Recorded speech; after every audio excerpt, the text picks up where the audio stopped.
السلام عليكم ورحمة الله وبركاته.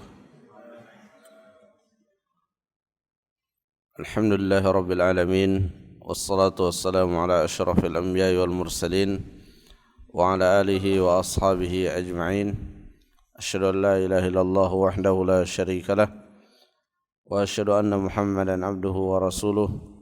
اللهم صل على محمد وعلى آله وصحابته ومن صار على نهجه واهتدى بهديه واستنى بسنته إلى يوم القيامة. يا أيها الذين آمنوا اتقوا الله حق تقاته ولا تموتن إلا وأنتم مسلمون. أما بعد، معاشر المسلمين jamaah salat subuh rahimani wa rahimakumullah. Alhamdulillah, pada kesempatan ini kita kembali melanjutkan pelajaran kita dalam kitab Taisirul Karimir Rahman fi Tafsir Kalamil Mannan. Kita sedang menjelaskan ayat-ayat Allah Subhanahu wa taala pada juz yang ke-30, dan pada pertemuan yang sebelumnya kita telah menyelesaikan penjelasan pada surah Al-Adiyat. Pada surah Al-Adiyat, di bagian akhir ayatnya, Allah Subhanahu wa taala mengingatkan kita bahwa Allah mengetahui segala apa yang kita lakukan. Inna rabbahum bihim yawma idzil lakhabir. Ayat ini penting untuk selalu kita segarkan dalam ingatan kita, sehingga setiap kali kita melangkah, kita selalu merasakan bahwa kita berada dalam pengawasan Allah Subhanahu wa taala. Baik itu ketika kita hendak berbuat kebaikan, demikian pula ketika kita terbisiki untuk melakukan keburukan. Ketika kita selalu merasa bahwa kita berada dalam pengawasan Allah, maka ini salah satu faktor penting kita terhindar dari perbuatan-perbuatan buruk, perbuatan-perbuatan dosa, dan juga menjadi faktor penting untuk kita selalu ikhlas di dalam kebaikan-kebaikan yang kita lakukan. Kemudian kita lanjutkan pada surah yang berikutnya, yaitu suratul Qari'ah. A'udzu billahi minasyaitonir rajim. Bismillahirrahmanirrahim. Al-Qari'ah. Mal Qari'ah. Wa ma adraka mal Qari'ah. Yawma yakunu an-nasu kal farashil mabthuth wa takunu al-jibalu kal 'ihnil manfush. Fa amma man thaqulat mawazinuhu fa huwa fi 'ishatin radiyah. وأما من خفت موازينه فأمه هاوية وما أدراك ما هي نار حامية. Suratul Qari'ah termasuk di antara surah-surah Makkiyah, surah yang Allah turunkan setelah beliau berhijrah, sebelum beliau hijrah ke Madinah. Al-Qari'ah adalah salah satu nama dari sekian banyak nama-nama untuk hari kiamat. Ada Al-Ghashiyah, ada Al-Haqqah, ada As-Sakhah, ada At-Tammatul Kubra, dan beberapa nama yang disematkan untuk hari kiamat. Adapun penamaan hari kiamat dengan Al-Qari'ah itu tidak lain karena hari kiamat ini merupakan perkara yang sangat mengerikan bagi manusia. Syekh Sa'di rahimahullah menjelaskan terkait dengan sebab dinamakannya hari kiamat dengan Al-Qari'ah. Beliau katakan,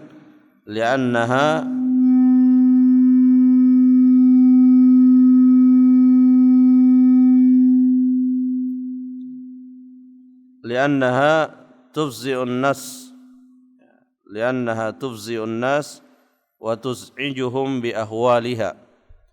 Karena hari kiamat itu mengerikan dan membuat manusia ketakutan oleh huru-hara yang terjadi pada waktu itu.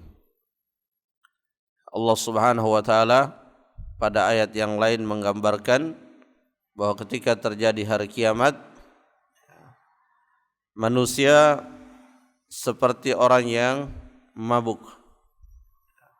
Wa ma hum bisukara, padahal mereka tidak sedang mabuk, tapi mereka ketakutan,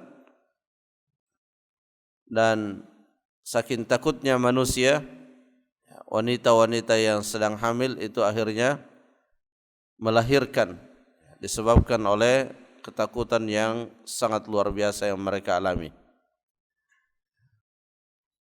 Dalam kehidupan dunia ini, gambaran kecilnya bisa kita lihat ketika terjadi suatu musibah, gempa bumi, tsunami. Kita bisa melihat bagaimana keadaan manusia ketika terjadi musibah-musibah yang besar.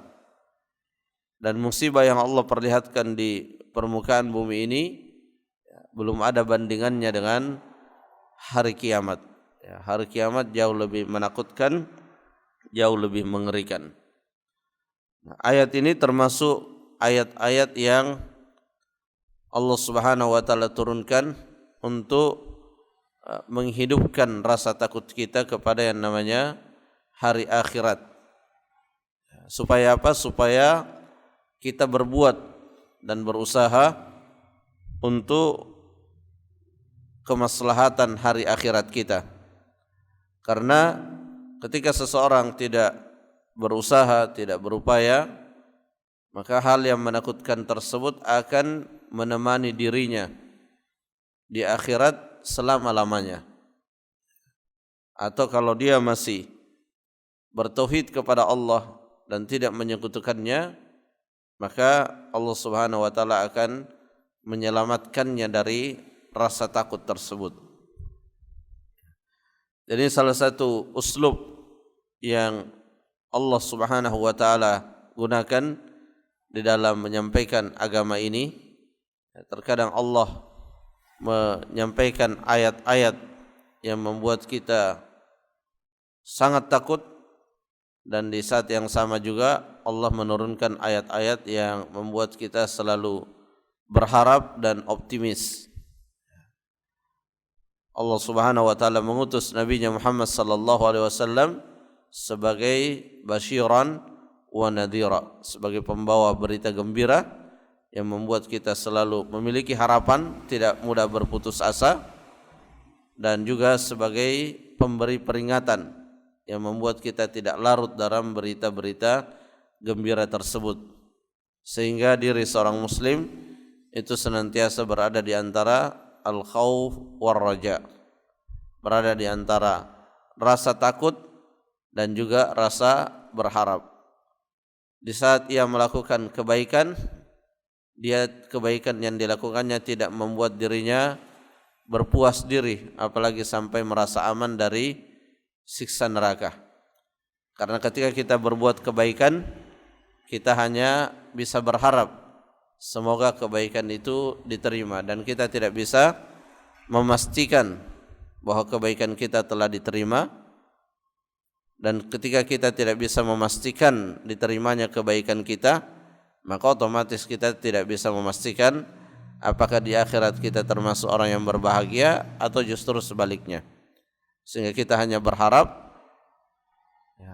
kita optimis akan rahmat Allah Subhanahu wa taala, tapi di waktu yang sama kita juga takut kepada Allah Subhanahu wa taala, tapi rasa takut kita selalu diimbangi dengan rasa berharap sehingga kita tidak berputus asa. Putus asa dari rahmat Allah itu salah satu yang sangat diinginkan oleh syaitan. Betapa banyak di antara manusia yang enggan kembali kepada Allah disebabkan oleh perbuatan-perbuatan dosanya. salah satu penghambat ya ketika kita mengajak teman kita atau saudara kita untuk pergi salat berjamaah untuk melakukan kebaikan, itu salah satunya dia merasa belum pantas karena dia masih melakukan banyak dosa. Ya, padahal justru banyak melakukan dosa itu yang menjadi sebab dia mendekat kepada Allah Subhanahu wa taala supaya dosa-dosanya terampuni. Ya, tapi setan berusaha menebarkan ya kerancuan-kerancuan sehingga dengan dosa yang dilakukan oleh seseorang ya, membuatnya berputus asa. Ya, meskipun tidak terucapkan tapi tergambar di dalam sikapnya. Ya, dia berputus asa dari rahmat Allah Subhanahu wa taala. Al-qari'ah mal qari'ah. Wa ma adraka mal qari'ah. Sini Allah Subhanahu wa taala bertanya, mal qari'ah? Apakah itu al-qari'ah? Dan pertanyaan yang ada pada ayat ini ya, diistilahkan oleh para ulama tafsir dengan istifham litahwil wa ta'zim. Dia adalah pertanyaan untuk menunjukkan bahwa hari kiamat itu adalah hari yang sangat besar, hari yang di dalamnya terjadi peristiwa-peristiwa yang sangat besar, peristiwa-peristiwa yang sangat menakutkan. Dan itulah yang banyak diurai di dalam juz yang ke-30. Ya, ada idza sama'un syaqqat, idza sama'un fatarat, idza syamsu kuwirat. Ya, kemudian di surah An-Naba juga disebutkan tentang hari akhirat, di surah An-Nazi'at, di surah Abasa. Ya, hampir di semua surah-surah pada juz Amma ya, di sana ada disebutkan tentang hari kiamat. Bahkan sebagian surah dominan di dalamnya penyebutan tentang hari kiamat. Ya. Allah Subhanahu wa taala menceritakan hal tersebut tentunya agar kita selalu mempersiapkan diri kita untuk menghadapi hari kiamat tersebut. Karena ya, sesuatu yang pasti ya, di mana manusia akan berpindah dari alam dunia menuju alam akhirat. Allah berfirman dalam Al-Quran, wa'bud rabbaka hatta ya'tiyakal yaqin. Sembahlah Tuhanmu sampai datang al-yaqin, yaitu kematian. Maksudnya di sini adalah kita diperintahkan untuk terus mempersiapkan dengan amal-amal kebaikan di kehidupan dunia ini. Dan yang menghentikan kita dari melakukan persiapan itu adalah ketika kematian telah menjemput kita. Adapun sebelum itu, maka kita terus mempersiapkan. Ya, kalau kita tidak sanggup mempersiapkan untuk akhirat kita melalui amalan-amalan secara fisik, ya mungkin karena sakit, maka kita tetap bisa mempersiapkan melalui amalan-amalan yang dilakukan oleh lisan kita. Ya, amalan-amalan yang dilakukan oleh lisan kita berupa berzikir kepada Allah Subhanahu wa taala. Bahkan ya, kita bisa melakukan persiapan melalui amalan-amalan hati kita, melalui tawakal, ya, niat-niat yang baik, ya, mencintai karena Allah, ya, dan amalan-amalan hati yang lainnya, takut kepada Allah. Itu semua adalah a'malul qulub, amalan-amalan hati yang ada penilaiannya di sisi Allah Subhanahu wa taala. Wa ma adraka mal qari'ah. Dan tahukah engkau apa itu al-qari'ah?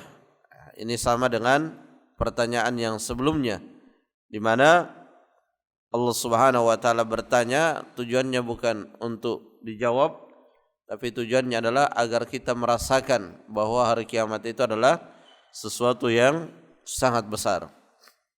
Di dalamnya terjadi peristiwa-peristiwa yang sangat menakutkan. Dijelaskan oleh para ahli tafsir bahwa setiap kali Allah Subhanahu wa taala menggunakan kata-kata adraka wa ma adraka, maka Allah Subhanahu wa taala akan memberitahukan. Ya, jadi ketika Allah mengatakan, tahukah engkau tentang hari kiamat? Maka Allah akan memberitahukan kepada kita apa itu hari kiamat atau sebahagian yang terjadi pada hari kiamat. Berbeda halnya ketika Allah menggunakan kata kerja lampau, wa ma yudrika. Ya, maka Allah Subhanahu wa taala tidak memberitahukan apa yang Allah tanyakan. Kemudian pada ayat yang selanjutnya ya, disebutkan keadaan yang akan dialami oleh manusia pada hari kiamat, yang berbeda dengan apa yang disebutkan pada ayat-ayat yang sebelumnya, tapi saling melengkapi.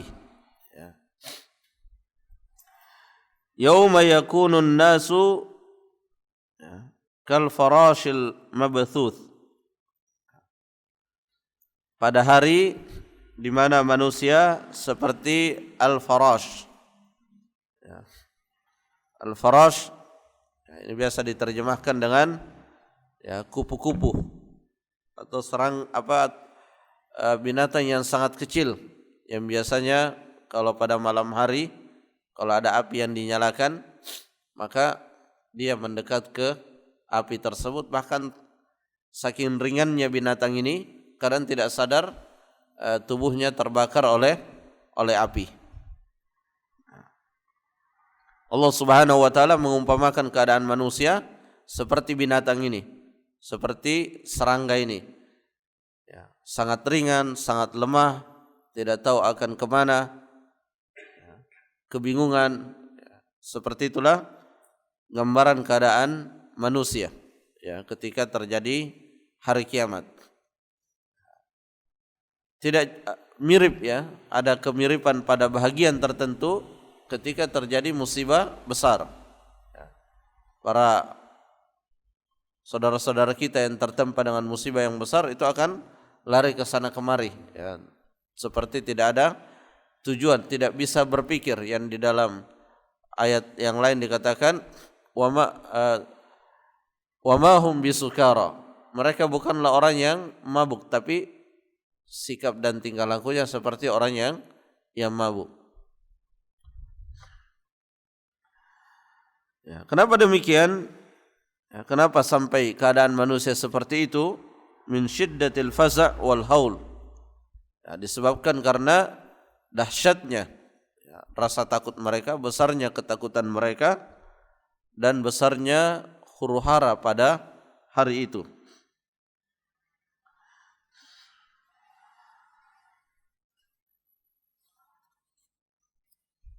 Yauma yakunun nasu kal farashil mabthuth wa takunul jibalu kal ihnil manfush. Adapun gunung-gunung yang kita lihat sangat kuat, yang kita lihat sangat kokoh, maka dia pada hari kiamat berubah kal ihnil manfush. Al-ihn itu yang dimaksud adalah as-suf, ya, buluh. Al-manfush yang berterbangan. Jadi sekuat apapun makhluk Allah pada hari kiamat dia akan menjadi sangat lemah. Di dalam ayat yang lain wasuyiratil jibal, ya, gunung itu digeser ya, diperjalankan, maksudnya berpindah dari tempatnya. Bahkan dihancurkan. Ya, gunung itu akan dihancurkan sehingga permukaan bumi ini rata. Ya, tidak ada yang tinggi dan tidak ada yang rendah. Ya, peristiwa-peristiwa seperti ini, ya, ayat-ayat seperti ini ya, perlu untuk kita ulang-ulang untuk membacanya. Ya, karena terkadang pelajarannya baru kita dapatkan ketika kita mengulang-ulangnya. Seorang tabi'in menceritakan ya, ketika dia masuk ke masjid ya, selesai sholat isya ya, dia dapati ada seseorang yang sedang sholat malam ya. Dia sholat setelah sholat isya dan dia mendapati orang tersebut membaca satu ayat dan dia mengulang-ulangnya. Satu ayat di dalam surah Al-Mulk, falamma ra'awhu zulfatan si'at wujuhul ladzina kafaru.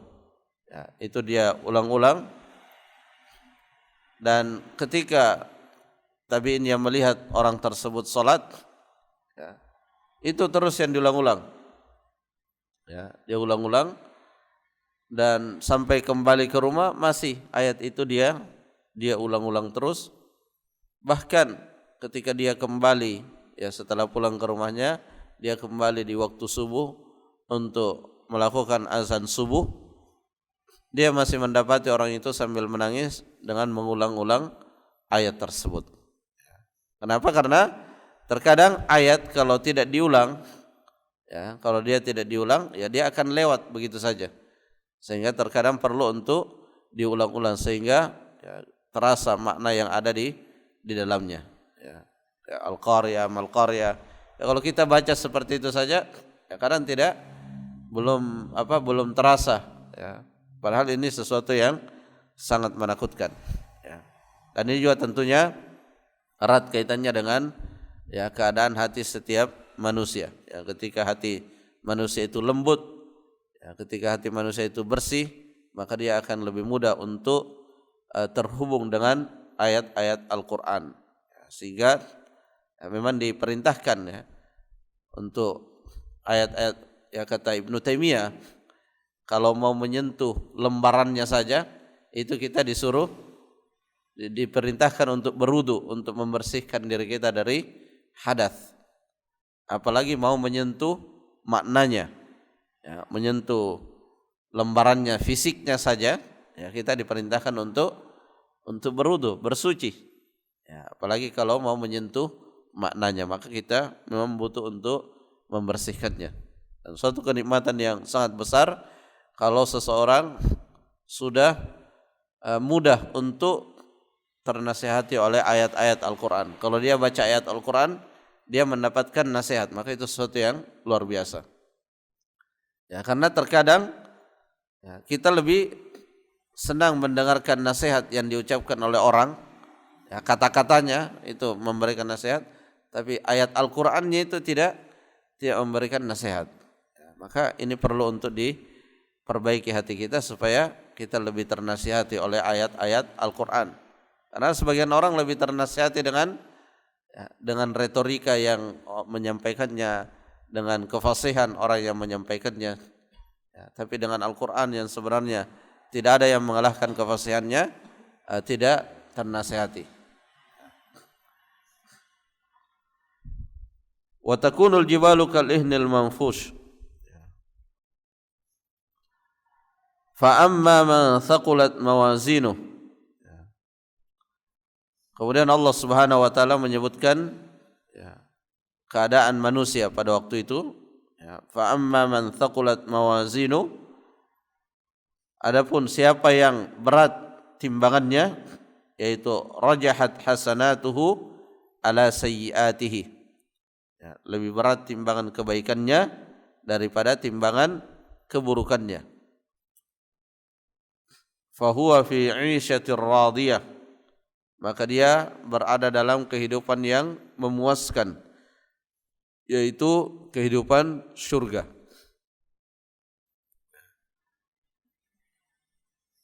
Di dalam hadis Nabi sallallahu alaihi wasallam mengatakan, tuba liman wajada fi sahifatihi istighfaran katsiran.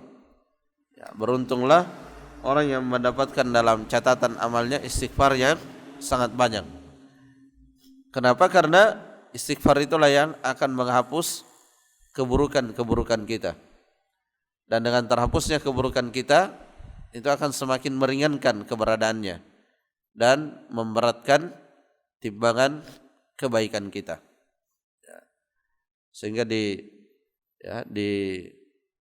kesempatan-kesempatan yang kita miliki, kita upayakan untuk beristighfar dengan lisan kita, dan kita menyadarinya bahwa kita memang butuh ampunan Allah Subhanahu wa taala, sehingga kita mengucapkan kalimat-kalimat itu. Ya, kita merasakan bahwa kita banyak kekurangan, ya, banyak ketidaksempurnaan. Kalaupun menjalankan perintah kadang tidak sempurna, dan itu bahagian yang kita istighfarkan. Jadi yang kita istighfarkan bukan hanya ya dosa dalam arti kita melakukan maksiat, tapi termasuk yang kita istighfarkan adalah kekurangan-kekurangan kita di saat melakukan kebaikan. Ya, makanya setelah salat ya, yang pertama kita lakukan adalah istighfar. Ya, karena banyak kekurangan-kekurangan dalam ibadah-ibadah yang kita lakukan. Jadi bukan selesai melakukan kebaikan yang muncul kebanggaan, bukan, tapi justru yang bagi orang beriman, ya, bagi seorang muslim yang memahami akan keadaan dirinya setelah melakukan kebaikan yang dia rasakan atau yang dia khawatirkan ada kekurangan di dalam kebaikan yang dilakukannya. Ya, dia berinfak, dia bersedekah, dia khawatir jangan-jangan tadi tidak ikhlas, sehingga dia beristighfar kepada Allah. Tapi di waktu yang sama dia juga selalu optimis karena dia tahu Allah Maha Pengasih, Allah Maha Penyayang. Ya, di antara nama Allah juga Syakur.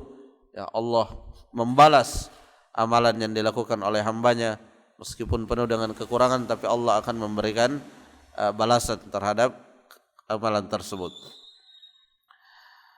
Fahuwa fi isyatir radiyah wa amma man khaffat mawazinu. Adapun orang yang ringan timbangannya, ya, ringan timbangan kebaikannya, bi an lam takun lahu hasanatun tuqawimu sayiatihi. Disebabkan karena dia tidak memiliki kebaikan yang mengalahkan, ya, yang mengalahkan keburukannya. Dan kebaikan yang paling berat, ya, kebaikan yang paling berat itu adalah kebaikan berupa keimanan yang tidak tercampuri dengan kesyirikan. Itulah kebaikan yang paling berat. Sehingga pada akhirnya, ya, orang-orang yang beriman dan tidak tercampuri imannya dengan syirik itu pada akhirnya Allah Subhanahu wa taala tetap akan memasukkannya ke dalam surga. Ya.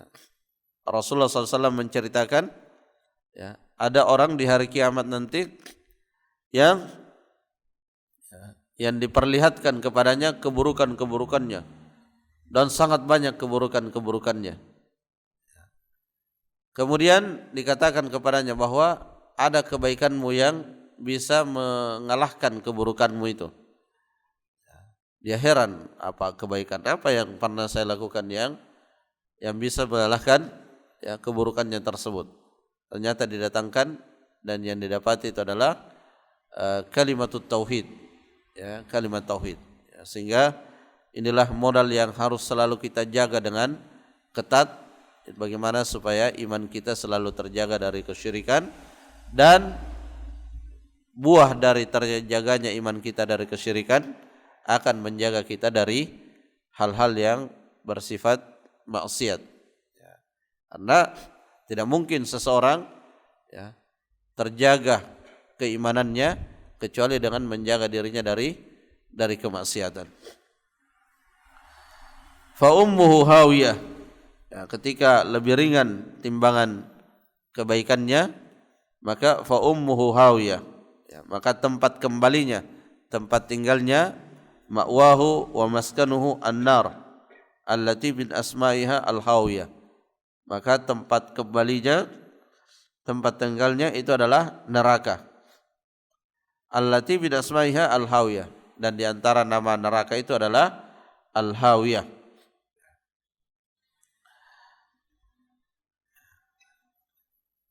Kenapa dikatakan fa ummuhu? Ya, ya, dalam bahasa Arab itu ibu. Ya, maksudnya siksaan itu akan selalu menyertainya, sebagaimana seorang ibu menyertai anaknya. Di dalam ayat yang lain dikatakan inna adzabaha kana gharama. Sungguhnya siksaan neraka itu gharama. Gharama itu asalnya adalah orang yang memberi utang, di mana orang yang memberi utang itu selalu dekat kepada orang yang dia utangi, maksudnya dia akan selalu menagihnya. Siksaan itu juga demikian, dia akan selalu menyertai yang disiksanya. Jadi tidak ada istilah istirahat ya, dalam siksaan tersebut. Sejenak pun tidak ada istirahatnya. Neraka akan terus menyiksa. Ya, kita ada di setiap akhir tasyahud kita, ya, kita minta perlindungan kepada Allah dari Jahannam. Ya, itu satu kenikmatan.